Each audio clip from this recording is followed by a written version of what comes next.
সবাইকে good evening. আজকে নিয়ে চলে এসেছি জৈন ধর্ম, ঠিক আছে, যাকে জেনিনিজম বলে। তো আমি হিস্ট্রির একটি প্লেলিস্ট করে দেবো, একের পর এক আসতে থাকবে। তোমরা বেস কমপ্লিট করে নিও।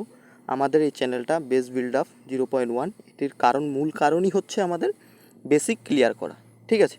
বেসিক আর ডিপে যাওয়া, থিওরি পড়া, কারণ পরীক্ষায় এখন থিওরি বেস ভিতর থেকে খুঁটিয়ে খুঁটিয়ে দেয়, ঠিক আছে। তো আমাদের চ্যানেলটাকে সাবস্ক্রাইব করে রাখবে। আর এর বাইরে কিচ্ছু আসবে না, একদম 100% সহ। এগুলি চোখ বন্ধ করে দেখে যাও, করে যাও। এর বাইরে কিচ্ছু থাকবে না। যে কোনো এক্সাম এটা থেকে তুমি WBCSও দিতে পারবে, ঠিক আছে, পিলি পাস করে যাবে, ঠিক আছে। তো আজকে আমি এই জৈন ধর্মের জেনিনিজমের ইন্ট্রোডাকশনটা দিব, পরে একের পর এক ক্লাস আসতে থাকবে, ঠিক আছে। এটি হচ্ছে আমাদের প্রথম ক্লাস।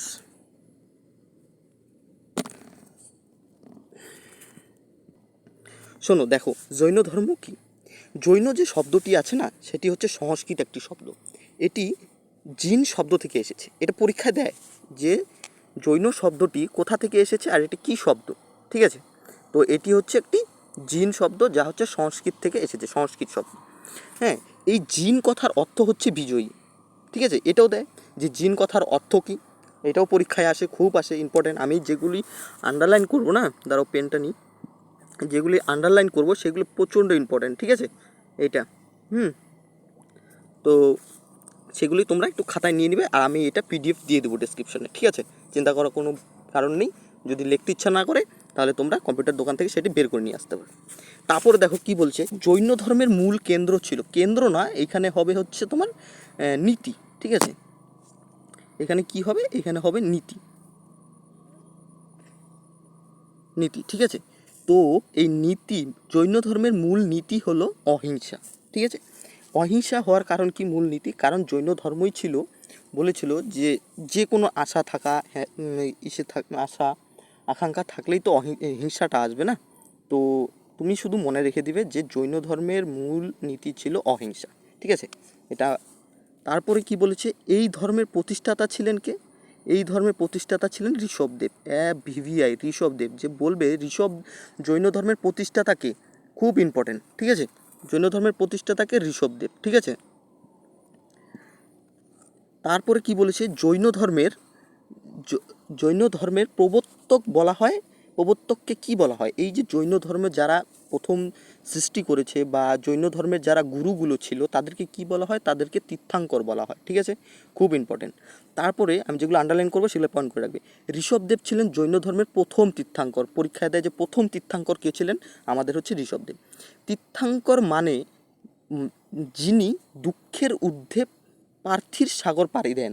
মানে তীর্থাঙ্করকে, যে ধরো এমন জ্ঞান লাভ করেছে, সে এখন এই সংসারে দুঃখের ঊর্ধ্বে, মানে তার কাছে দুঃখ বলতে কিছু নেই, শুধু ধ্যান সাধনায় থাকবে, মানে দুঃখের ঊর্ধ্বে রয়েছে তিনি, তাকে বলা হয় তীর্থাঙ্কর। মানে দুঃখের ঊর্ধ্বে পার্থিব সাগরে পাড়ি দেন, ঠিক আছে। এটা অত ইসে নয়, তাও তোমরা একটু জেনে নেবে, কখন দিয়ে দিবে, WBCS দিয়ে দিতে পারে।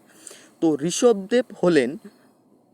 ঋষভদেব হিমালয় পর্বতে নির্মাণ লাভ করেছিলেন, ঠিক আছে। পরীক্ষায় দেয় যে ঋষভদেব কোথায় তার নির্মাণ লাভ করেছেন, মানে জ্ঞান লাভ করেছেন? হিমালয় পর্বতে। আমাদের যে এই যে হিমালয় পর্বত পশ্চিমবঙ্গ থেকে দেখা যায়, তো এই হিমালয় পর্বতে তিনি জ্ঞান লাভ করেছিলেন, ঠিক আছে। জৈন ধর্মে কজন তীর্থাঙ্কর ছিলেন? 24 জন তীর্থাঙ্কর ছিলেন, খুব ইম্পর্টেন্ট, 24 জন তীর্থাঙ্কর ছিলেন, মনে রাখবে, ঠিক আছে। জৈন ধর্মের প্রচার করেছিলেন, ঠিক আছে। তো পারশনাথ ছিলেন জৈন ধর্মের 23তম তীর্থাঙ্কর। দেখো, এখানে 24 জন তীর্থাঙ্কর আছে, কিন্তু তার মধ্যে বেশিরভাগ 3 জনের নাম দেয়। এক হচ্ছে প্রথম, এক হচ্ছে 24তম, আর হচ্ছে 23তম। তো আমাদের 24তম মানে হচ্ছে শেষজন কে ছিলেন? শেষজন তীর্থাঙ্কর এখানে কি বলেছে, মোট 24 জন তীর্থাঙ্কর বিবেচনা করা হয়, যারা সময়ে সময়ে জৈন ধর্ম প্রচার করেছিলেন। কথাটার মানে কি শোনো, বলছে 24 জন যে তীর্থাঙ্কর ছিলেন একবারে তৈরি হয়নি। ধরো প্রথম তীর্থাঙ্কর ছিলেন আমাদের কে? ঋষভদেব। তারপরে আরেকজন এসেছেন, তারপরে আরেকজন এসেছেন, এইভাবে 24 জন এসেছেন। তার জন্য বলেছে এইখানে কথাটাই দেখো, সময়ে সময়ে জৈন ধর্ম প্রচার, সময়ে সময়ে, মানে একসাথে সবাই আসেনি, ঠিক আছে। এটা বুঝতে পেরেছো? তারপর দাঁড়াও এক সেকেন্ড। তারপর দেখো কি বলেছে, যে পারশনাথ ছিলেন 23তম তীর্থাঙ্কর, ঠিক আছে। এই যে 23তম তীর্থাঙ্কর, তাহলে কি হলো? আমাদের পারশনাথ, ঠিক আছে। এই পারশনাথ হচ্ছে আমাদের 23তম তীর্থঙ্কর। তিনি বারাণসীর রাজা অশ্বসেনের কাছে জন্মগ্রহণ করেছিলেন, যিনি ইচ্ছাভাগ রাজবংশের অন্তর্ভুক্ত ছিলেন। ইম্পর্টেন্ট, খুব ইম্পর্টেন্ট, ঠিক আছে। কোথাকার রাজা ছিলেন, কোন রাজবংশে তিনি জন্মগ্রহণ করেছিলেন। তিনি ঝাড়খণ্ডের সাম্যেত চূড়ায় জ্ঞান লাভ করেন। সাম্যেত, ঝাড়খণ্ডে একটি পাহাড় রয়েছে, পর্বত রয়েছে সাম্যেত চূড়া, ঠিক আছে, সেখানে তিনি জ্ঞান লাভ করেন।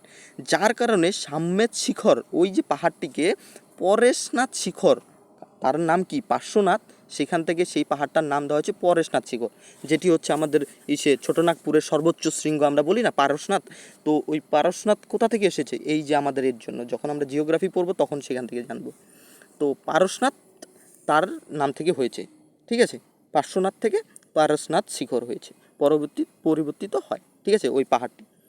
জ্ঞান লাভের পর তিনি চতুষ্মর ধর্ম দেন, মানে এই যে পার্শ্বনাথ যে আছে, সে জ্ঞান লাভের পরে তিনি 4টি ধর্ম কথা বলেন। মিথ্যা বলা যাবে না, ঠিক আছে, মিথ্যা বলা যাবে না, ঠিক আছে, মানে সত্য বলতে হবে। তারপর হচ্ছে অর্থ সংগ্রহ করা যাবে না, তুমি ধন সংগ্রহ করতে পারবে না, ঠিক আছে, তুমি কি করতে পারবে না, ধন সংগ্রহ করতে পারবে না। তারপরে বলেছে যে চুরি করা যাবে না, ঠিক আছে। তারপর এখানে কি বলেছে, ঝাঁকান না, এটা হবে না, এটা কি বলেছে, এখানে হবে তোমার যে হিংসা করা যাবে না, ঠিক আছে, হিংসা করা যাবে না। এই তিনি 4টি ধর্ম দিয়েছিলেন এই আমাদেরকে 23তম তীর্থঙ্কর পার্শ্বনাথ, ঠিক আছে। জৈন ধর্মের 24তম তীর্থঙ্কর এবং শেষ তীর্থঙ্কর হলেন মহাবীর, খুব আসে, এই 3জনের নামে খুব আসে। তাকে জৈন ধর্মের প্রকৃত প্রতিষ্ঠাতা বলে, কারণ এরা তো প্রতিষ্ঠাতা ছিলই, তার মধ্যে প্রকৃত প্রতিষ্ঠাতা মানে সব থেকে ভালো কাজ অনেক, এই আমরা যে এর পরে পড়বো না জৈন ধর্ম, বেশিরভাগ কি গোটাটাই হচ্ছে এই মহাবীরের সম্বন্ধেই পড়বো, ঠিক আছে। এই মহাবীরের সম্বন্ধে পড়তেই আমাদের 2 দিন লেগে যাবে, 2 দিন 3 দিন লেগে যাবে।